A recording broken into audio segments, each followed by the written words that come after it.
cette vidéo, on m'a positionné différents points et on me demande de construire le vecteur somme AB plus BC. Je vais donc commencer par dessiner le vecteur d'origine A égal au vecteur AB, donc autrement dit le vecteur AB. Et dans la foulée, je vais dessiner le vecteur BC.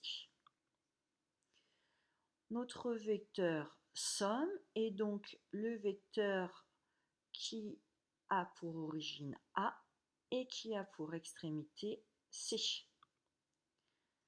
Et ce vecteur-là s'appelle donc le vecteur AB plus BC.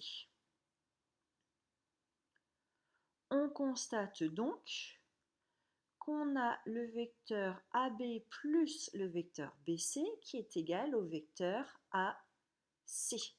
Cette égalité-là, c'est ce qu'on appelle la relation de Schall. Donc là, on a additionné deux vecteurs qui avaient une particularité.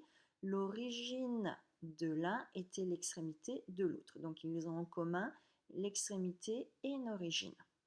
Dans ce cas-là, quand on me demande de déterminer le vecteur somme, il suffit de prendre le vecteur qui a pour origine l'origine du premier et l'extrémité de l'autre.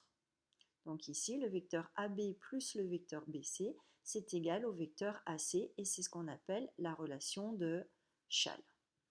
Donc maintenant, je vais me servir des points D, E et F et on me demande de construire le vecteur DF plus le vecteur FE.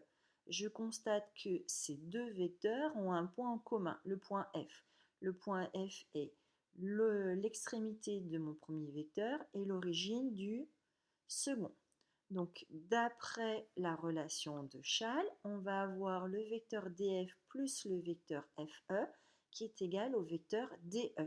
Donc, quand on me demande de construire le vecteur somme, il me suffit directement de tracer le vecteur qui a pour origine D et pour extrémité E. Et ce vecteur s'appelle aussi le vecteur DF plus FE. Attention, ceci doit être écrit sur votre copie. Il faut bien expliquer que quand on vous a demandé de construire le vecteur DF plus le vecteur FE, vous avez constaté que ça vous donnait, grâce à la relation de Schall, le vecteur DE.